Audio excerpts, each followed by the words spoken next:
축복합니다. 오늘도 여러분들에게 큰 은혜가 있기를 주의 이름으로 축복합니다. 무엇보다 하나님이 주시는 은혜 중에 하나님이 주시는 그 평강이 있기를 주의 이름으로 축복합니다. 평강이 없으면 아무것도 안 되는 거예요. 여러분들의 마음이 어떤 환경에 있을지라도 어떠한 조건 앞에서도 마음의 평안이 있기를 주의 이름으로 축복합니다. 그거는 곧 내가 하나님 안에 있을 때 우리에게 주어지는 겁니다.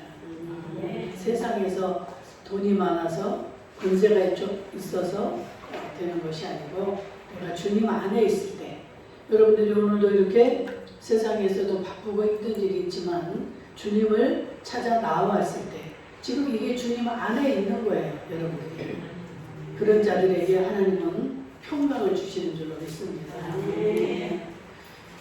하나님은 우리가 절대 염려하거나 불안해하거나 두려워하거나 짜증나거나 이렇게 사는 것을 원치 않습니다. 항상 주님 앞에 모든 걸 맡기고 주님 안에 있으면 주님이 다 해결해 주시기를 원하시는 거예요. 그리고 그렇게 하시는 분이십니다. 근데 그것을 어기고 내가 내 힘으로 할 수 있다고 내가 애쓰고 힘쓰고 머리를 짜내고 이럴 때 우리는 힘들어지는 거예요. 마귀는 우리가 그렇게 하기를 유도합니다. 네가 이러이러하니까 이것은 해야지 또 이렇게 해야지 하면서 우리를 인간적인 방법으로 하기를 원하는 거예요. 그런데 절대 우리는 인간적인 방법으로 될 수가 없다는 것을 빨리 깨달으시고 적은 일이든 큰 일이 되었든 하나님 앞에 맡길 때 참 우리 하나님이 하시면은요 너무 순조롭습니다. 너무 평화롭고 그냥 어떻게 이렇게 됐지? 기가 막히게 사람들이 머리를 짜내서 머리가 좋으면 좋을수록 그 많은 그 아주 디테일하게 계획을 세워보지만 절대 그렇게 되는 게 아닙니다. 근데 하나님이 그 전능자이신 하나님이 계획하시면 그냥 물 흐르듯이 아주 신묘막측하신 그 하나님의 역사를 여러분들이나 제가 볼 수 있게 되는 줄로 믿습니다. 그 기쁨을, 그 평강을 누리며 살아갈 수 있기를 축원합니다. 하나님 한 분이면 이게 되는 거예요. 그런데 그 오직 주님을 의지하면 우리가 날마다 이 삶 속에서 그 기적을 보고 그렇게 행복한 삶을 살아갈 수 있는데 우리는 항상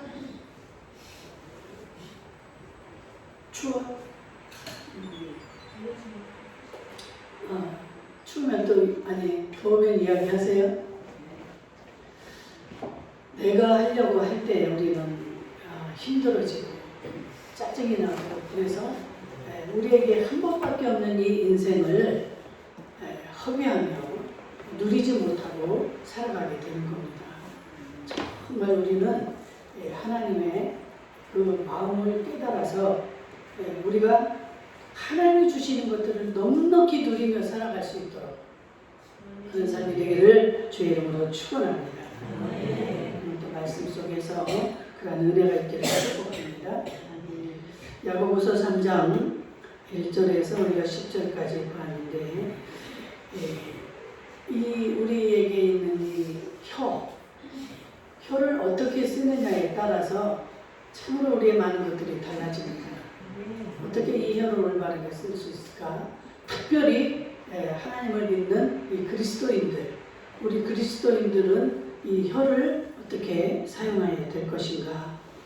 오늘 말씀 속에서 여러분들 확실하게 깨달으시고 하나님이 주신 이 지체를 가지고 진짜 하나님을 찬미하고 하나님을 영화롭게 하고 또 많은 생명을 살려내는데 쓰임받는 저와 여러분이 될 수 있기를 주의 이름으로 축복합니다. 여러분 우리 사는 이 세상에는 많은 동물들이 있는데 여러분들이 가장 그 싫어하는 동물 중에 하나가 뱀이 아닐까? 누가 뱀이라고 했어요? 정말 제가 그 중에 이 뱀띠를 가지고 태어나서 나는 누가 어릴 때 무슨 띠냐고 물으면 안 가르쳐줬어요. 너무 싫어서, 너무 징그러워가지고 뱀띠라고 하기가 싫은 거예요. 그랬는데 참 아이러니하게도 이 동물 애호가들 중에 보면 이 뱀을 잘 길들여가지고 아주 몸에다 칭칭 감고 뽀뽀를 하고 한 집에서 이렇게 같이 삽니다. 여러분, 우리가 생각할 때는 얼마나 징그럽습니까? 전혀 뭐 길들여질 것 같지도 않고 그 사람들은 이렇게 가지고 막 그 뱀을 막 만지고 뽀뽀하고 하는 거 보면 저러다가 뱀이 동물이니까 지 마음대로 또 하고 싶을 때가 있을 거 아니에요. 그러다 물기라도 하면 어쩌냐고 저렇게. 나는 막 이 동물원에서도 그런 거 하는 거 보면 막 무서운 거. 한 번만 만져보라고. 괜찮다고 막 만져보라고 이러는데 이게 갑자기 그러다가 또 돌변하면 어떻게 하나 막 징그러워가지고 그런데 그렇게 사자나 호랑이나 바다에 사는 여러 가지 그 물개를 비롯한 이런 동물들도 정말 잘 길들여서 그 서커스단 같은 데서도 보면 오히려 그런 것들로 인해서 돈도 벌고 같이 이렇게 살고 하는 것을 보게 됩니다. 이거는 사실 하나님이 우리에게 필요하게 이 세상의 모든 것을 다 만들어 주신 것입니다. 그러면서 그들을 잘 다스리라고 하셨어요.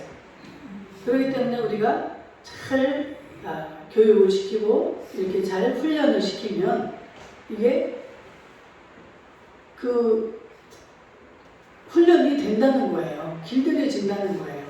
그래가지고 말 같은 것도 보면 어때요? 막 그 교통수단으로 이렇게 쓰기도 하고 소도 농사 짓는데 이렇게 아주 큰 유익을 줘서 유익하게 쓰기도 하고 이런 이 7절의 말씀처럼 이 모든 것들을 사람이 다 길들일 수 있고 길들여 왔는데 여러분 이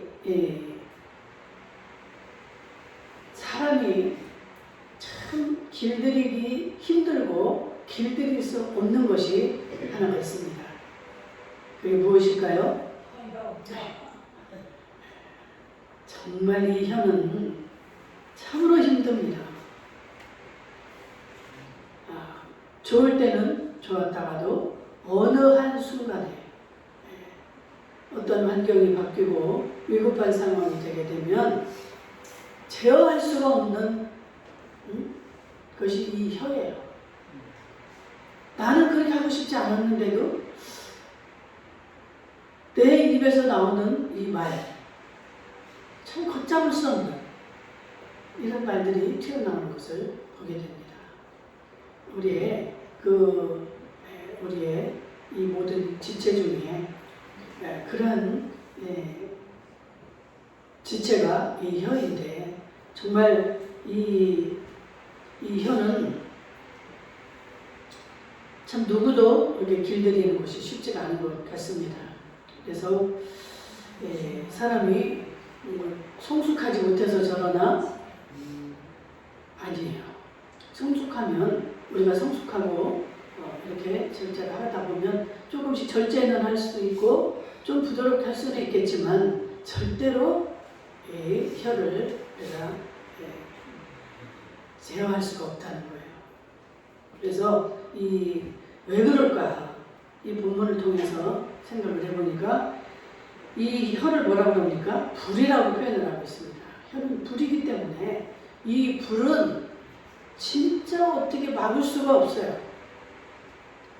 이 몇 해 전에도 보면은 강원도, 저 경상도, 속초, 고성 이런데 그 불이 산불이 나서 그 어마어마한 그 산을 다 태우고 이렇게 할 때 보면 참 이 산불을 끄기도 쉽지 않습니다. 바람은 불죠. 어떻게 막아내기가 힘든 게 이 불이에요. 그런데 혀가 바로 이 작은 불씨와 같다는 거예요. 그 어마어마한 뭐 축구장 몇 개가 되는 뭐 몇십 개가 되는 그 산을 다 태우고 한 것이 원인을 찾아보니까 큰 데서 이렇게 큰 거에서 시작이 된 게 아니에요. 그 아주 작은 성냥불, 라이터불 하나에서, 담배꽁초 하나에서 이 작은 것이 그렇게 시작이 돼가지고 큰 것을 다 태워버리는 겁니다. 이거 하나쯤이야, 내 말 한마디쯤이야, 이렇게 하지만 정말 무서운 게 이 혀입니다.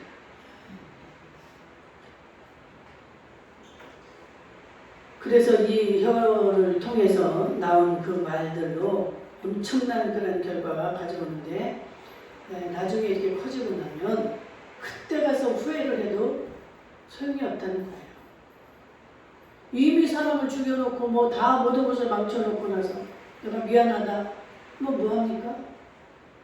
정말로 혀를 조심해야 되는 거예요. 자기는 막 자기 성질이 뭐 성질 표시를 하면 그 탓을 하면서 이렇게 해대지만 그 말을 들은 사람에게는 어마어마한 상처가 되는 거예요. 생각을 안 하래도 이 말을 듣고 나면 어떻습니까? 그 말이 또 생각이 나.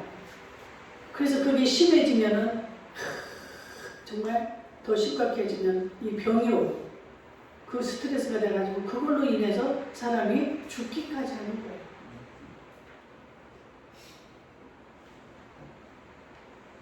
그래서 우리의 말이 입에서 나가는 순간 내 인격이 태워지고 내 삶이 다 태워지는 거예요.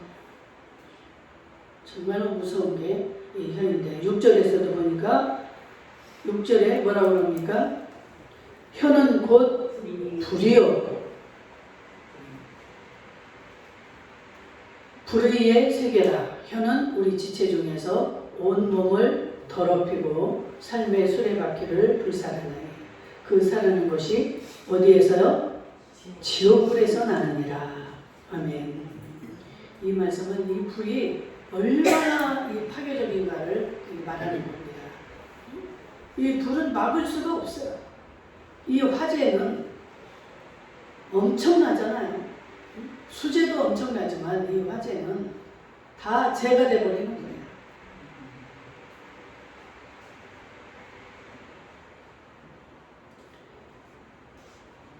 참 이 사람으로 이 혀를 통해서 그 죄를 짓게 이렇게 만드는데 6절에 보니까 혀를 이 지옥불과 인관을 일으키고 있습니다. 그렇듯이 우리가 진짜 이 혀를 제어하지 못하면 우리는 어때요? 지옥에 떨어지는 이 혀로 인해서 그런 결과가 우리에게 주어진다는 거예요. 또 두 번째로는 뭐라고 합니까? 8절에 혀는 능히 길들일 사람이 없나니 쉬지 아니하는 악이요 죽이는 독이 가득한 것이라. 아멘. 쉬지 아니하는 악이라는 거예요. 악. 그리고 죽이는 독이 가득한 것이라. 여러분 독하면 생각나는 게 뭐예요? 아까 말했듯이 이 뱀은 독이 있어요. 그래가지고 뱀에 이렇게 물릴 때는 별로 뭐 크게 뭐 아프지 않을지라도 이 뱀에는 독이 있기 때문에 이 뱀에게 물리게 되면 이 독이 온몸에 퍼지게 됩니다. 그래서 산에 가가지고 이 맹독에 이게 이 맹사에 물리면 죽기까지도 합니다. 그래서 무서운 거예요, 이 독이.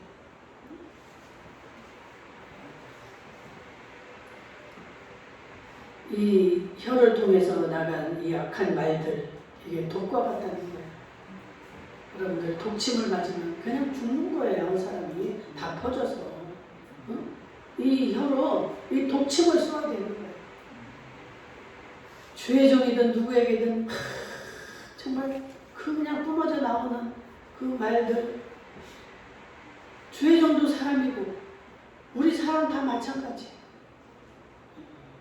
어떻게 그렇게 이 혀를 통해서 혀를 가지고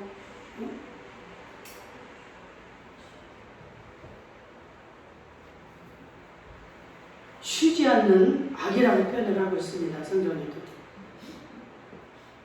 한 번 이렇게 악한 말을 하게 되면요, 그 말을 또 이렇게 정당화시키기 위해서 또 다른 거짓말을 하게 되고 또 다른 악한 말을 하게 되고, 이렇게 해서 참 이 문제는 걷잡을 수가 없게 됩니다.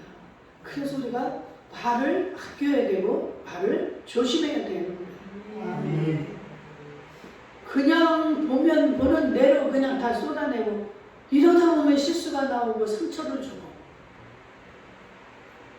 특별히 우리 그리스도인들은 정말 이 언어를 잘 사용할 수 있기를 주의 이름으로 축복합니다.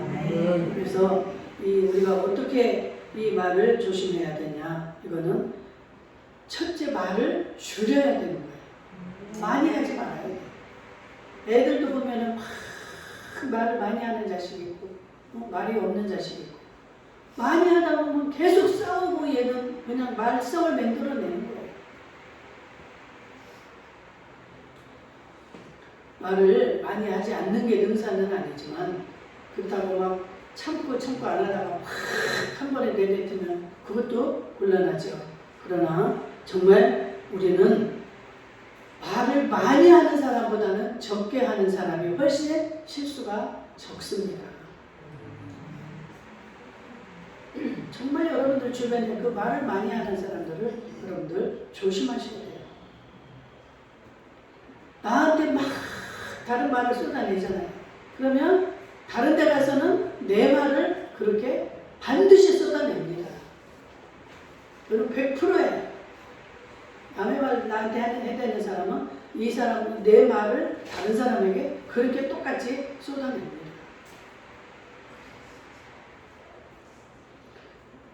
여러분들, 이 사람은 나이가 많아지면 이렇게 말이 많은 것을 봅니다. 왜냐하면 그만큼 살아온 세월도 많아서 본 것도 많고 아는 것도 많고, 이러다 보니까 참견해지고 아는 소리를 자꾸 말해주고 싶고 알려주고 싶고, 자식들한테도, 그러니까 아이들이 뭐라 그래요? 잔소리 좀 그만하라고 그러잖아요. 근데 부모는 어때요? 자기가 살아오고 그 인생에서 터득한 것을 내 자식에게 전해주고 싶고 가르쳐주고 싶잖아요. 그러다 보니까 자꾸만 잔소리가 이렇게 나가는데, 문제는 확실하지도 않은 것을 아주 내가 판단하고 단정을 짓고 그 이야기를 다른 사람에게 이렇게 전달할 때 문제가 생긴다는 것이죠. 우리가 인생을 살아와서 거의 다 많은 것들을 터득을 하고 이렇게 알고 있지만 그게 100% 다 옳은 게 아니잖아요. 그렇기 때문에 우리는 정말로 조심하고 아껴야 되는 거예요, 말을. 그리고 우리가 그렇게 한다고 해서 그 듣는 자들이 그대로 하지 않아요. 절대. 그렇기 때문에 그냥 우리 예수 믿는 자들은 기도해주고 사랑으로 옳게 되는 때까지 기다려주고 이래야지, 그냥 가르치려고 하고 단정을 짓고 강요하고 이렇게 되면 우리는 거기에서 정말 독이 나오고 상처를 준다는 사실이죠. 그래서 본문 1절에도 보면 선생된 우리가 더 큰 심판을 받을 줄 알고 선생이 많이 되지 말라. 선생은 말을 이렇게 많이 해야 되잖아요. 가르쳐야 되니까. 저도 목사다 보니까 말을 많이 해야죠. 목사가 아니면 말을 안 해도 돼. 그냥 자기 필요한 말만 하면 돼. 그런데 하나님의 말씀을 전달을 해야 되지. 그래서 말을 많이 하게 되면 말에 대한 책임이 따르게 됩니다. 그렇기 때문에 성경에서도 될 수 있으면 너희들은 선생이 많이 되지 말라. 정말 어쩔 수 없이 하나님의 부름을 받고 하나님이 선생으로 만들든 목사로 만들든 남 앞에 서야 되는 그 존재로 만들어서 해야 되면 어쩔 수가 없는 거예요. 그러니까 아주 힘들죠. 앞에서 일을 해야 되고 말을 해야 되고 가르치고, 이 리더들은 그게 책임이 따르기 때문에 힘든 거예요. 그러나 성경에는 그렇게 많이 선생이 되지 말라고 그랬는데, 그 당시 야고보 당시에 보면은 이 선생이 되기를 많은 자들이 너무나 좋아했다는 거예요. 선생이다 하면은 권위가 있고, 또 많은 그 권세가 있고, 그 선생님 하니까 그 호칭도 좋고, 또 그 명성이 있기 때문에 자기들의 그 신앙적이나 이 도덕적인 그런 거 갖추는 것도 없이 그냥 선생이 되기를 좋아했다는 거예요. 네. 사람들한테 대접받고 싶어서 뭔가를 또 막 더 하고 싶고 나타내고 싶고 이러다 보니까 거기에서 부작용이 생기는 겁니다. 자기는 능력도 안 되고 도덕적으로 갖춰지지도 않았는데 그렇게 하려고 하다 보니까 그럴 때는 어떻게 할 거예요? 다 무너지고 이제 공격이 오고 그게 힘들어지면은 이제 부작용들이 막 생기는 거예요.